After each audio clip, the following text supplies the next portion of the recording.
कई लोग कहते हैं कि हमें गुस्सा बहुत आता है। बहुत सोचते हैं कि गुस्सा न करें, पर हर बार फेल हो जाते हैं। कस्में भी खाते हैं कि अब कभी गुस्सा नहीं करेंगे, पर फिर भी बहुत गुस्सा आता है। क्रोध एक ऐसी चीज है जो आपके प्यारे से प्यारे रिश्ते में भी जहर भर सकता है।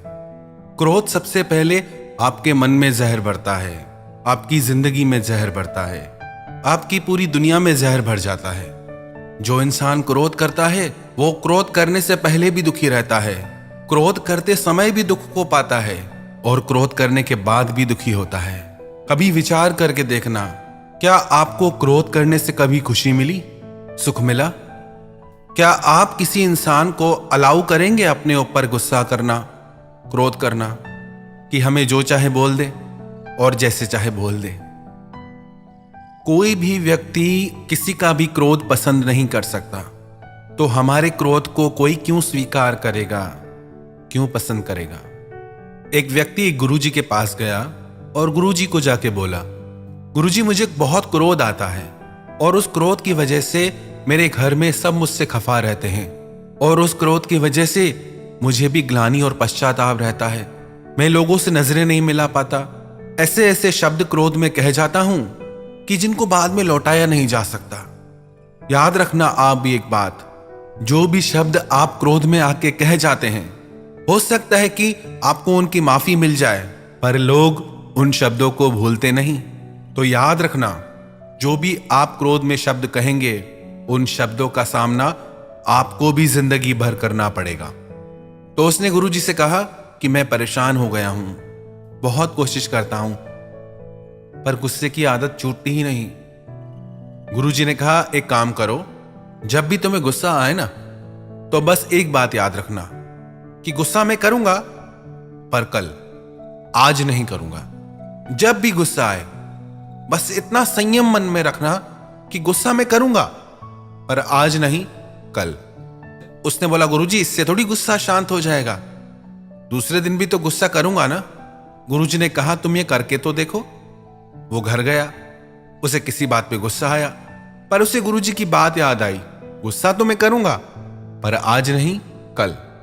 कल तो दूर की बात है, थोड़ी देर ही बाद ही उसका गुस्सा शांत हो गया। याद रखना एक बात, गुस्सा एक धुएं की तरह है, एक बादल की तरह है, जो थोड़ी देर रह के फिर आगे चला जाता है।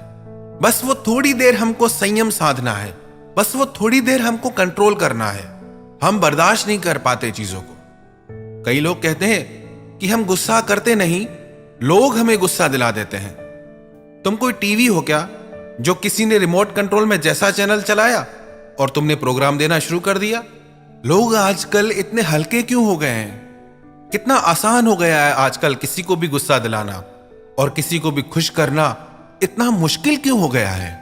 क्योंकि हमारी एक गंदी आदत है, हम हर बुरी बात का ब्लेम दूसरों पे डाल देते हैं कि उसकी वजह से, अगर वो नहीं होगा तो कोई और होगा।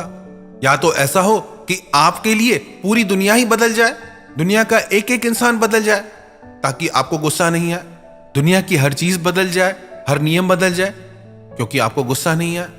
आपको फिर भी गुस्सा आएगा क्योंकि वो आपके भीतर है। बाहर के लोग तो निमित्त बनते हैं उस गुस्से को बाहर निकालने के लिए, वो तो आपने भर ही रखा है अपने भीतर। बस जरूरत है खुद को पहचानने की, जानने की। जैसे उस व्यक्ति को गुरुजी ने कहा कि गुस्सा कल करना, बस थोड़ी देर का संयम और गुस्सा गायब। कई लोग कहते हैं कि गुस्से को कंट्रोल नहीं किया जा सकता। गुस्सा कोई रोकने वाली चीज थोड़ी है, जब आता है तो आ जाता है, फिर नहीं दिखाई देता कौन छोटा कौन बड़ा, आपको सब दिखाई देता है।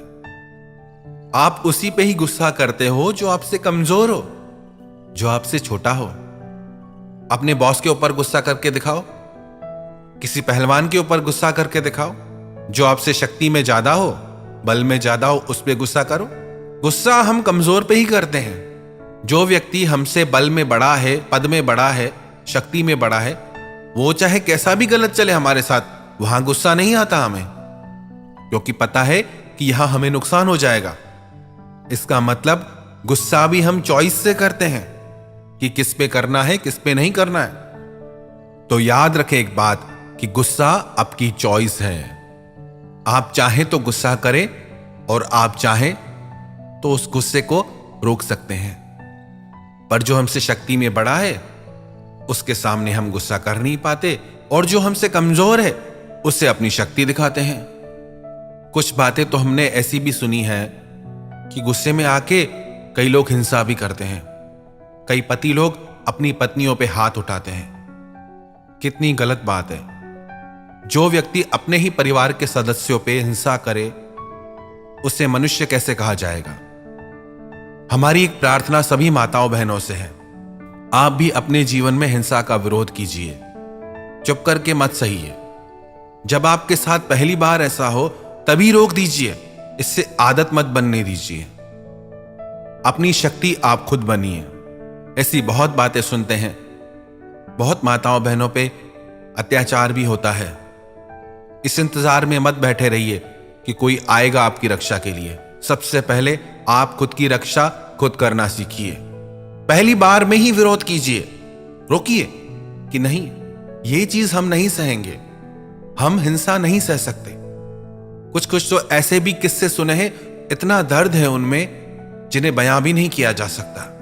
कैसे लोग इतने निर्दयी हो सकते हैं। तो आप इस चीज का विरोध कीजिए, इसे सहिए मत।